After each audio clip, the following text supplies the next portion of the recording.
15 अक्टूबर साल 2016 एमएससी कर रहा था बायोटेक्नोलॉजी में नजीब अहमद 27 साल का लड़का। आपको होप है कि वो अभी हो सकता है? इसमें किसी की बात मत सुनिए, मैं आपको कहूंगा कि नजीब की माँ की बात सुनिए। मुझे उम्मीद है वो है आएगा।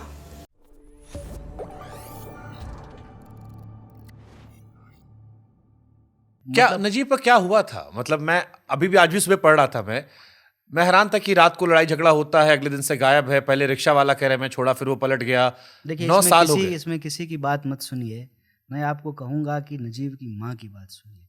वो तो उम्मीद कर रही हैं कि वो बेटा अभी भी महिला- सही सलामत है, हाँ, जिंदा है, महिला लौटेगा। जिस तरीके से अपनी बात रख रही हैं, उसमें जो करुणा है, उसको मानवता के उस पहलू को देखने समझने की जरूरत है। पुलिस जो है ठीक से कार्रवाई नहीं करती है, फिर सीबीआई कहती है कि इसको क्लोज कर दिया जाए। ये तो बहुत अजीब बात है ना। क्या हुआ उस इंसान का? तो मैं वो प्रोटेस्ट तब कर रहा था। मुझे अब क्योंकि आपने छेड़ दिया इसलिए पूछ लेता हूं मैं, नजीब की कहानी क्या है, क्या हुआ था? क्योंकि आप तो प्रेसिडेंट थे, आपको बेहतर। नहीं, मैं प्रेसिडेंट नहीं था। अच्छा, कॉलेज में थे आप? मैं तब कॉलेज में था, लेकिन बट आपको इनसाइडर तो पता हो गया, मेरा- प्रेसिडेंट रहे हो आप लोग के जान पहचान में तो रहे होंगे लोग ना, उससे जुड़े होंगे जो। नहीं, मैं थोड़ा उस वक्त जो है कैंपस में कम रहता था। बट फिर भी पूछा तो होगा ना आपने, क्योंकि जैसे मुझे क्यूरियोसिटी है, ये बहुत दिनों से चल रहा है, where is Najeeb, where is Najeeb. मैं पूछा, मैं जानने की कोशिश किया, ठीक है। एबीवीपी के लोगों ने उसके साथ मारपीट की और उनके परिवार के लोगों ने बार बार कहा कि उनके साथ सख्ती से पूछताछ नहीं किया गया, उनको बचाने की कोशिश की गई है।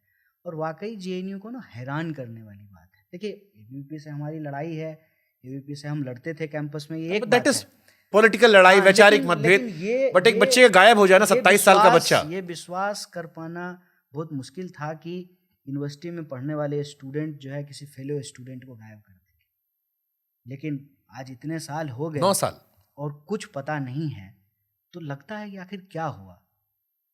मतलब मैं उनकी माँ के बारे में पढ़ रहा था, उनकी माँ के स्टेटमेंट, बस मुझे एक माँ के तौर पर उनके लिए बुरा लग रहा था कि किसी का बच्चा जो कॉलेज पढ़ 27 साल का बच्चा, और वो गायब हो गया। हाँ, अब मैं इस कॉन्टेक्स्ट में नजीब की बात आपके सामने रख रहा हूँ कि जो लोग जेल में हैं, अरे आज न कल समय बदलेगा, बेल मिलेगा, लोग बाहर आएंगे, और वो तो बीटा ही नहीं है। और हम जब थे यूनिवर्सिटी में तो इन सारे मसलों पे। बट आप लोग तो बहुत लड़ाइयाँ हुई होंगी, मैंने जेएनयू में महिला प्रेसिडेंट का सर फट देखा है और बहुत सारी चीज देखी है। गायब होना एक बड़ा अलग सा केस है। देखिए, जेएनयू में अव्वल तो मैं इस बात और ये शायद इससे पहले भी ऐसा केस नहीं रहा होगा। नहीं, मैं इस बात, मेरे समय तक भी जेएनयू में मारपीट का कल्चर नहीं था। जेएनयू में वैचारिक बहस होता है, और आपका जो भी विचारधारा है, आप मानिए, मारपीट का कल्चर नहीं था।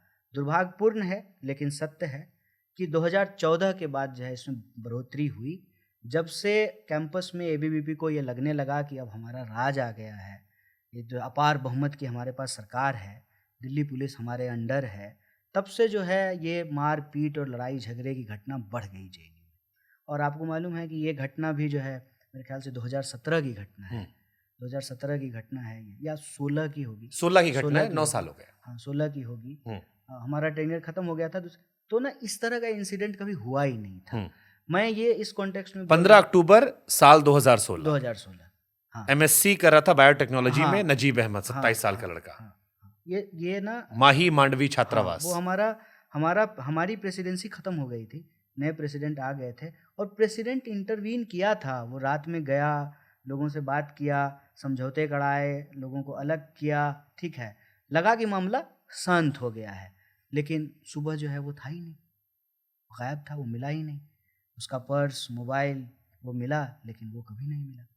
तो मैं ये कह रहा हूँ कि जब हम लोग यूनिवर्सिटी में थे, एक बड़ा अनफॉर्चुनेट क्वेश्चन है, मैं पूछना नहीं चाहता ये, फिर भी क्योंकि आप करीब रहे हो, आपको होप है कि वो अभी हो सकता है? देखिए, अब एक माँ को होप है तो हम लोगों को भी होप है। वेरी अनफॉर्चुनेट, मतलब हाँ, सारी राइवलरी अपनी जगह पर, बट ये। और जेएनयू को लेकर के एक बात आपको बता दें, 8000 स्टूडेंट पढ़ते हैं, दर्जनों हॉस्टल हैं, अलग अलग जगह लोग रहते हैं, लेकिन एक क्लोज कैंपस है, तो एक दूसरे से मिलना जुलना, जान पहचान वहाँ पे रहती है। और जब भी कोई यूनिवर्सिटी से जुड़ा हुआ मसला आता है तो सब लोग एकजुट होकर के उस पक्ष में अपनी बात रखते हैं। तो उसी प्रोसेस के तहत मैं भी जब यूनिवर्सिटी में था, यूनिवर्सिटी से जुड़ा कोई मसला होता था, सड़कों पे उतरना, प्रोटेस्ट करना, वो क्या करते थे। और आज भी उस ट्रेडिशन को वहाँ के लोगों ने जिंदा रखा है। वो जो भी जेएनयू से जुड़े हुए लोग हैं, उन पे कोई कार्रवाई होती है तो जेएनयू का जो स्टूडेंट यूनियन है वो प्रोटेस्ट करता है, वो बोलता है, वो आज भी बोल रहे हैं। ऐसा नहीं है कि अब उन्होंने थोड़ा टीवी बोलना, अखबार में कम छपते हैं लेकिन। हाँ बोलना बंद कर दिया है, ऐसा नहीं है। हम्म। और इस तरह से मैग्नीफाइंग ग्लास लेकर के मैंने बोला कि नहीं बोला, क्या हो गया कि आज कल आप क्या बोल रहे हैं नहीं बोल रहे हैं, ये सब कुछ सोशल मीडिया ठीक बताता है। और आप एक इन जनरल एक चीज़ नोटिस करेंगे कि मैं 2019 के बाद से मैं जितना एक्टिव था सोशल मीडिया पे, मैं उतना एक्टिव ट्विटर से लेकर के किसी भी सोशल मीडिया प्लेटफॉर्म पे नहीं हूँ। कई बार तो जो है 6-6 महीने कुछ भी पोस्ट नहीं करता हूँ, लेकिन इसका ये मतलब नहीं है कि उस 6 महीने के दौरान मैं राजनीतिक गतिविधि नहीं करता। शैला रशीद के हृदय परिवर्तन के पीछे क्या लगता है? ये तो वही बताएंगी। फिर भी आपके मित्र ही हैं, आपके साथ काम किया उन्होंने। वीपी थी ना वो वीपी थी। वीपी थी तो आपके साथ काम किया होगा अच्छे से। हमारे साथ काम किया है, लेकिन मतलब लोग कहते हैं कि एकदम से वक्त बदल दिया, जज्बात बदल दिया, हालात बदल दिया। हमारे साथ उन्होंने काम किया है। हाँ। हम लोग कुलीग रहे हैं, हम लोग कंटेम्प्रेरी रहे हैं। अभी भी जो है त्योहारों पे उनका मैसेज आए और हम उनको जो है शुभकामनाएं दें, ये सिलसिला है। लेकिन कोई व्यक्ति कोई राजनीतिक फैसला लिया है, वो उसका चॉइस है, उसकी आज़ादी है, उस पर हम क्यों टीका टिप्पणी करेंगे। और रही बात टीका टिप्पणी की बात, मैं क्यूरियोसिटी वाइज बात कर रहा हूँ। नहीं जेएनयू की एक बात हाँ। बता दूं, वैसे हम लोग चुनाव एक दूसरे के खिलाफ लड़े थे। हाँ, अच्छा। अलग अलग पार्टी में थे, ये मैं बस बता देता हम और प्रोटेस्ट साथ में किए, साथ में देखिए। वो उन अपवादों में से जिनको लेकर बड़ी चर्चा होती है, और वो आजकल जैसे आपको मोदी जी में कुछ अच्छा नहीं दिखता, आजकल उनको सब अच्छा दिखता है। अच्छी बात है, मतलब तो आप सही हैं, वो सही है। नहीं, उनके लिए वही सही होंगे। बट एक जमाने में उनको भी बुराई दिखती थी। जैसे मैंने विक्रांत मैसी का इंटरव्यू किया, तो एक बार उनको भी बुला लीजिए, बुलाऊंगा मैं, पूछ लीजिए। मैंने विक्रांत मैसी का इंटरव्यू किया। हाँ। तो वो पहले लेफ्टिस्ट थे।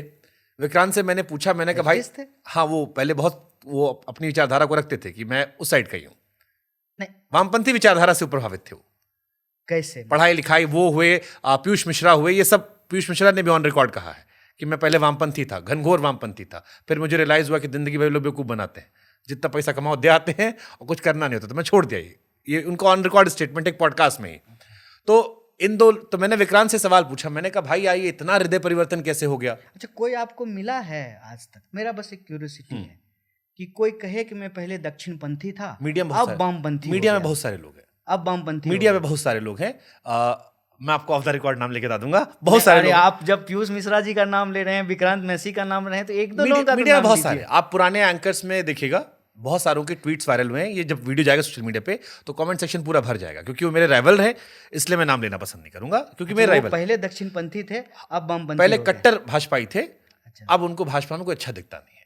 ऐसे बहुत सारे लोग हैं, कई बड़े नाम भी हैं। तो आप ये कह रहे हैं कि विचारधारा जो है बस कहने की बातें हैं। मतलब मैंने विक्रांत से मैंने सवाल पूछा, मैंने कहा कि कैसे बदल गई? तो विक्रांत का जवाब ये था कि पहले मैं कुछ खबरें पढ़ता था, मुझे लगता था यही सच है। फिर मैं फिल्म करने के लिए देश भर में घूमा, फिर मुझे रियलाइज हुआ कि नहीं, ये सच नहीं था। लोग जो देखते हैं ग्राउंड पे वो नजरिया अलग है, और उनके बीच में जाकर मेरा नजरिया बदला। तो साबरमती पिक्चर जब उन्होंने की थी तो उनसे ये सवाल पूछा मैंने, और उसी पे उन्होंने जवाब दिया। अब शैला का भी आ रहा है कि 370 के बाद सब मंगलमय है, शुभ मंगल। अब मैं कहूं, इस पॉलिटिक्स ऑफ कन्वीनियंस को मैं खारिज करता हूं, और मैं चाहता हूं कि मेरे अंदर ये कुव्वत, ये ताकत रहे कि पूरे जोर से इस पागलपन को खारिज किया जा सके।